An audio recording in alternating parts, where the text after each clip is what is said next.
5 सालों में जो जो सांसद गए हैं चुन करके, उनसे पूछे कि आपने कितने सवाल उठाए शेड्यूल कास्ट के सोशो इकोनॉमिक एजुकेशनल डेवलपमेंट के लिए। किसी भी पार्टी का सांसद हो, चाहे वो भाजपा का हो या बीएसपी का हो या किसी और पार्टी का हो, कांग्रेस का हो, लेकिन किसी ने कोई सवाल नहीं उठाया। आज की तारीख में मैंने सारा बराबर नज़र रखे हूँ। एजुकेशन के ऊपर बहुत चर्चा हो रही है, हमारी सामाजिक भी तरह तरह के जुल्म जांच हो रहे हैं, उस पर सब चर्चा हो रही है, लेकिन कोई भी आदमी लिख करके नहीं देता। सरकार सिर्फ चर्चा करते हैं। चर्चा करने से, घर बैठने से काम थोड़ा ही बनेगा, आप उसको लिख के भेजिए।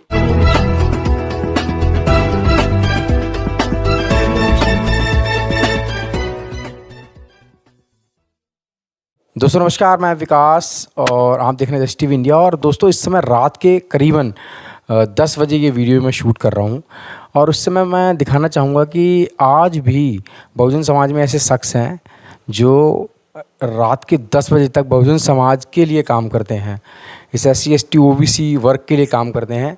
आपको देखिए इस समय ये 10 बज चुके हैं, 10 बजने वाले हैं और इस समय आप समझ सकते हैं लोग अपने बिस्तरों में जाके सो जाते हैं,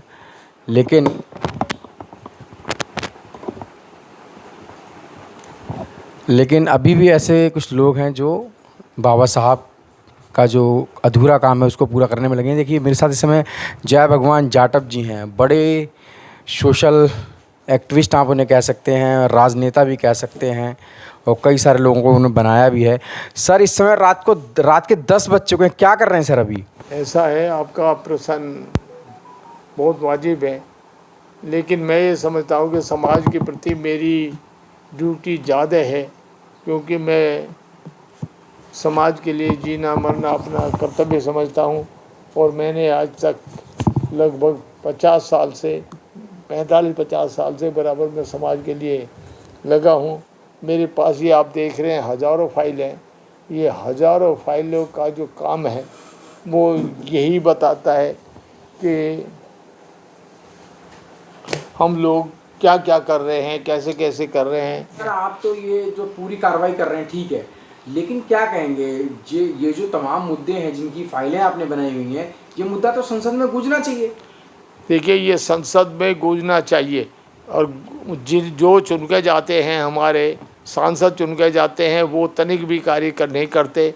आप एक एक सांसद से पूछे कि पिछले 5 सालों में जो जो सांसद गए हैं चुन करके, उनसे पूछे कि आपने कितने सवाल उठाए शेड्यूल कास्ट के सोशो इकोनॉमिक एजुकेशनल डेवलपमेंट के लिए। किसी भी पार्टी का सांसद हो, चाहे वो भाजपा का हो या बीएसपी का हो या किसी और पार्टी का हो, कांग्रेस का हो, लेकिन किसी ने कोई सवाल नहीं उठाया। आज की तारीख में मैंने सारा बराबर नज़र रखे हूँ। हमारे आदमी शेड्यूल कास्ट से संबंधित 10 सवाल भी पूरे 5 साल में लोगों ने नहीं उठाए। तो कोई काम करने वाला तो है नहीं, और उनकी भी गलती नहीं है, उनको काम ही नहीं पता है, उनको कुछ मालूम ही नहीं है कि काम करना क्या है।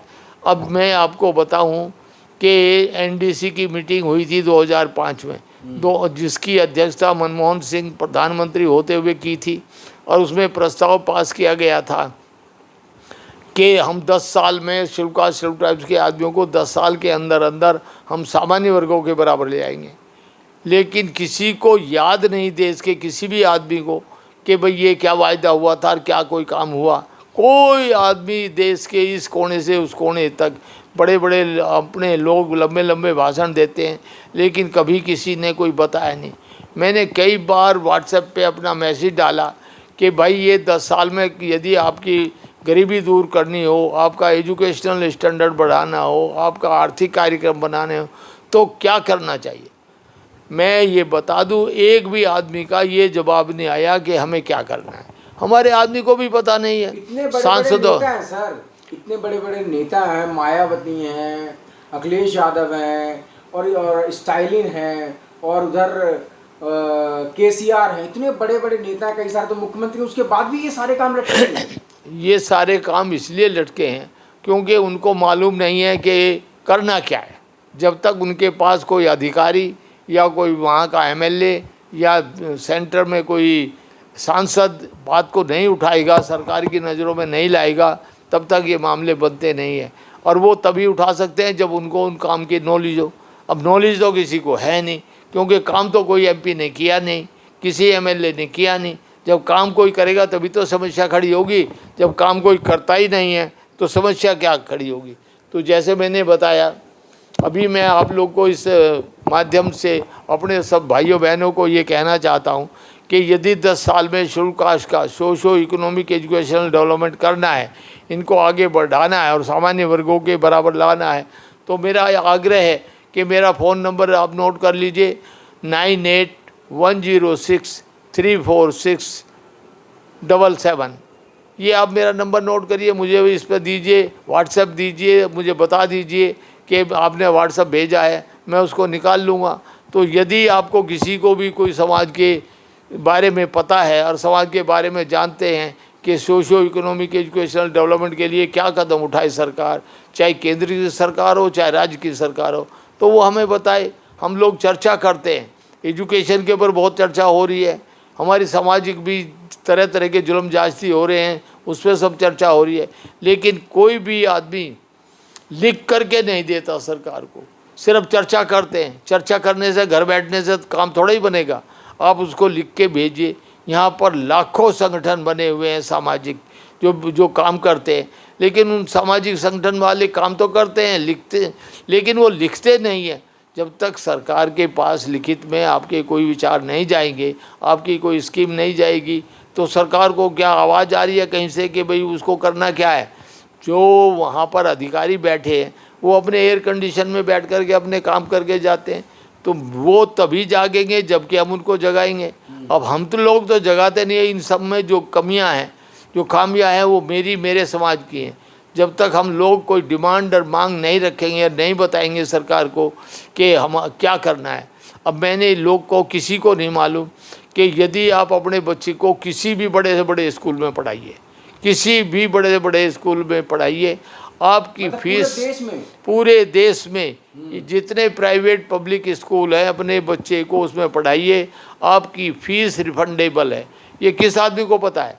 ये मैंने आज से 25 साल पहले ये स्कीम बनाई और मैंने करा दिया कि हम लोगों को निःशुल्क पढ़ाना चाहिए। तो उसके लिए बना के जब आप पहले फ़ीस जमा कर दें और फिर आपको सरकार से रिफ़ंड हो जाएगी, लेकिन उसकी रसीद रखना ज़रूरी है। और जब तक आप ये नहीं करेंगे तो आपको फीस रिफ़ंड नहीं होगी। तो कितने आदमियों को पता है? ऐसे ही जितने EWS में बच्चे पढ़ते हैं, हमारे EWS में 25% का आरक्षण है, वो सबके लिए है। For general, for economic weaker section के लिए, EWS के लिए वो 25% का आरक्षण है। उसमें 2 कैटेगरी हैं, एक है जनरल कैटेगरी, एक है डिसएडवांटेज ग्रुप की श्रेणी। तो हमारे लोग जो SC ST के लोग आते हैं वो डिसएडवांटेज ग्रुप की श्रेणी में आते हैं। हमारे लिए कोई आय सीमा लागू नहीं होती। हम लोग चाहे उसके कितनी भी आमदनी वाला हो, कितना ही बड़ा अफसर लगा हो, वो EWS में अप्लाई कर सकता है। जो जनरल कैटेगरी के आदमी हैं उनके लिए 1 लाख रुपए रखी है, लेकिन इसका एक्ट है 2009 में बना है, ये कहीं से भी खरीद ले, ये सबके पास मिलेगा। तो ये EWS में हम लोग यदि अप्लाई करके अपने बच्चे को एडमिशन करा देते हैं तो वहाँ जनरली क्या होती है, प्रिंसिपल कहते हैं कि आप इनकम सर्टिफिकेट लाए हो। उनको, किसी आदमी को ये नहीं पता, मैडम हमारे को इनकम टैक्स सर्टिफिकेट नहीं देना है, हम लोगों को, आपके लिए जो ज़रूरी है वो शेड्यूल कास्ट सर्टिफिकेट है। आप शेड्यूल कास्ट सर्टिफिकेट उनको दे दीजिए, वही काफ़ी है, उसमें किसी तरह की इनकम क्राइटेरिया लागू नहीं है और हम अपने लोगों को एडमिशन कराएं। तो हम चाहें तो 25% सीटें, 25 की 25% सीटें हम अपने बच्चों को दिलवा सकते हैं, लेकिन हम लोग जाने तो अप्लाई तो करें। हम लोग अपने बच्चों के लिए अप्लाई नहीं करते। और उस ये 25%, ये उनमें जो 25% का आरक्षण है, जितने भी शानदार पब्लिक पैटर्न पे चलने वाले स्कूल हैं, 12वीं तक के जितने भी स्कूल हैं, चाहे वो टाटा का हो, चाहे वो किसी गलकोटिया का हो, चाहे वो किसी भी लेवल का स्कूल हो, चाहे वो सेंट मैरी हो, चाहे फादर एंजल्स हो, चाहे वो किसी तरह का कोई भी हो, चाहे वो वसंत वैली हो या कोई भी मॉडर्न स्कूल हो, DPS स्कूल हो, कोई भी स्कूल हो, आप अपने बच्चे को वहाँ एडमिशन कराएं। 25% लागू है वहाँ पर EWS। आप 25% में ज़्यादा से ज़्यादा एप्लीकेशन वहाँ दें। अभी क्या होता है कि हमारे आदमी तो वहाँ जाते नहीं, उनको मालूम ही नहीं है कि हम लोग यहाँ एडमिशन ले सकते हैं।